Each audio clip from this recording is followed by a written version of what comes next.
What an amazing time to be in Hawaii, especially at VERGE. I want to thank the State Energy Office and the organizers for inviting me to contribute this year. I took advantage of the trip to visit the Big Island, volcano in particular. I saw the tiny little wildflowers growing out of the lava fields. I had a first-hand encounter with the endangered nene. When you have those kinds of experiences, well, it's easy to see why Hawaii leads the quest for sustainability on so many fronts, and I'm honored to be here. Hawaii, with its string of firsts, is actually famous for sending out postcards. Postcards from the future to everyone in the clean energy economy. Here's one. Hawaii signs bill setting goal of 100% clean energy for the power sector by 2045. Now that's a pretty famous postcard. 100%, that means everyone, everywhere.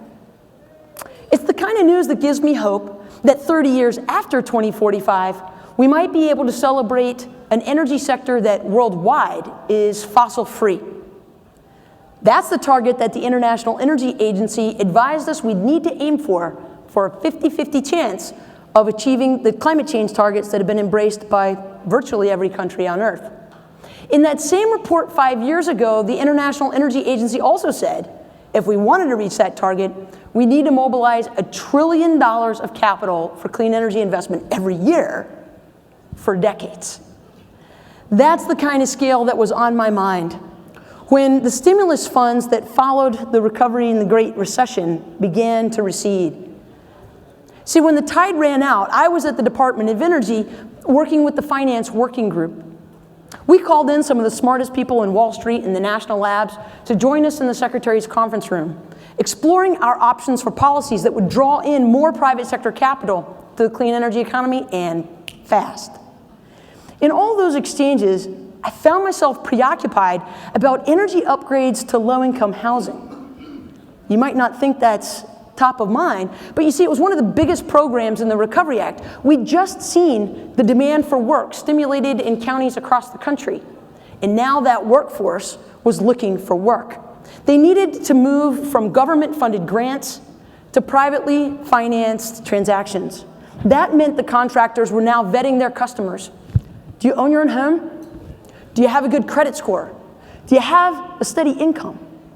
And what we saw from the experience in the field was that the most common financing instruments were systematically disqualifying or discouraging some of the very people we were trying to reach. My heart just sank, because what we could see was that the financing instruments were actually a part of what was locking people out of the clean energy economy by the millions. And I know you weren't in that room, but some of you have been there. Some of you have hit that wall. The rest of you, I'm sure, can see it. How on earth would we get to 100% if we keep disqualifying half of everybody below median income? And it's not just a technical question. Much more is on the line. How will champions for clean energy ever win the hearts and minds of a constituency that's broad enough and strong enough to win the policies we know are needed to mobilize investment on a scale that matters and a time frame that makes a difference? Inclusion is a key, fundamental part of reaching 100%. I became so convinced of that when I departed my post at the Department of Energy, I founded Clean Energy Works and changed the course of my career to focus on opening the clean energy economy for all. And when I joined others in the field on that quest, I kept in mind some advice from my father. He always told me, if a job is taking too long, you're using the wrong tool. Look for a different tool. Thankfully, we had some clues because the experts at the national labs had found signs of a breakthrough in a surprising place: Kansas. I followed that lead, and to my own surprise, it actually led me back across the country to eastern Kentucky. That's a place with a zone of persistent poverty that is so large you can drive for hours and still be inside it. Turns out that utilities there have been partnering with a local financial institution to offer inclusive financing based on the same pay-as-you-save system that had been used in Kansas. Here's how it works. Utilities can invest in anything on the customer side of the meter that's cost-effective As long as the customer agrees it's not a charity program, they opt into a terms of service agreement, a tariff, that allows the utility to recover its cost on the bill with a charge that's less than the estimated savings. The utility's investment is assigned to the meter and not to the person. That's why the customer can come and go, move, buy and sell, and a new customer will come in and receive all the benefits, including the savings of the upgrade, and therefore be able to pay for the cost recovery until the point that the utility's costs have been fully recovered and the upgrade belongs to the building owner. When it's implemented by design, or as designed, it's producing a win-win-win.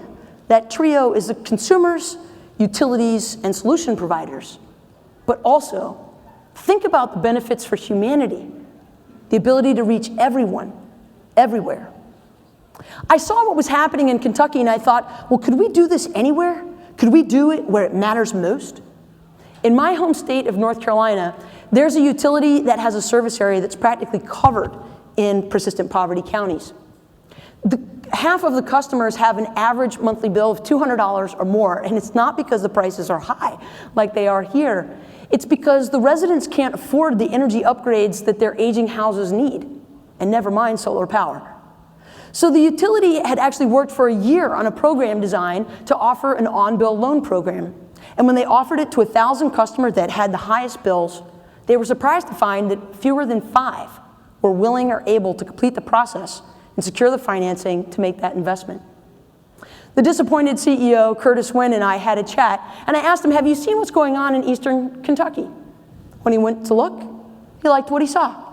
In 90 days after their board approved an inclusive financing program, we'd lined up $6 million of unsubsidized low-cost capital for them to invest. In 90 days after their program was launched, they had a backlog of 150 households. That stark contrast showed the difference between a program that wasn't built to fly and one that couldn't be stopped.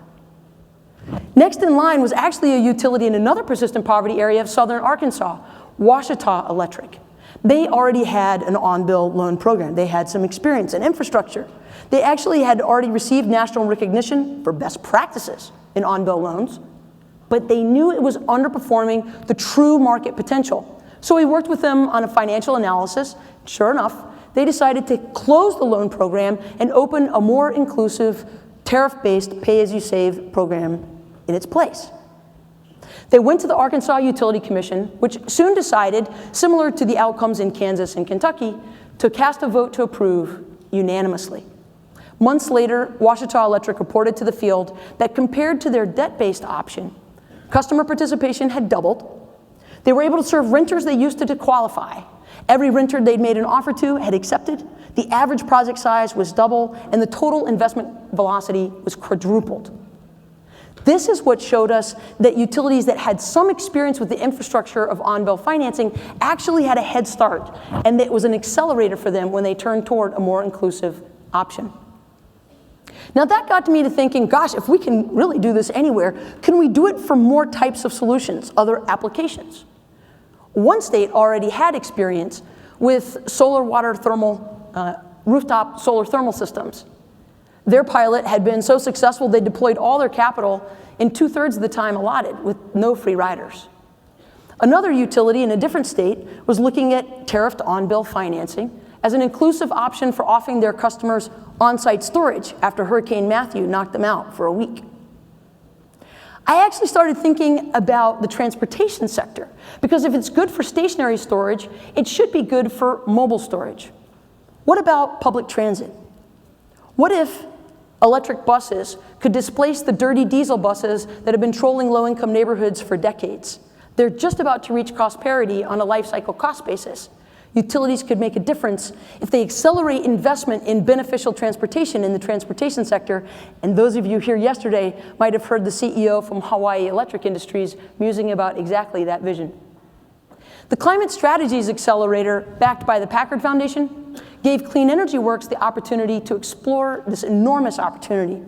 And we're excited to begin applying tariff-based solutions to onboard storage of buses, because we've already seen what it can do to draw investment to buildings.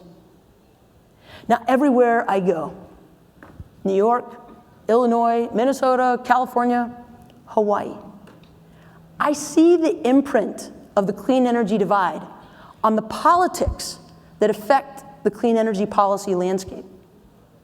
What gives me hope is thinking about the postcards that could be written to us from places of persistent poverty that you may not have visited. What would their postcard say from Eastern Kentucky, from the Black Belt of down East North Carolina, from Southern Arkansas? It might say, inclusive financing opens the clean energy economy for all. It's on the path to 100%. So why wait? Thank you.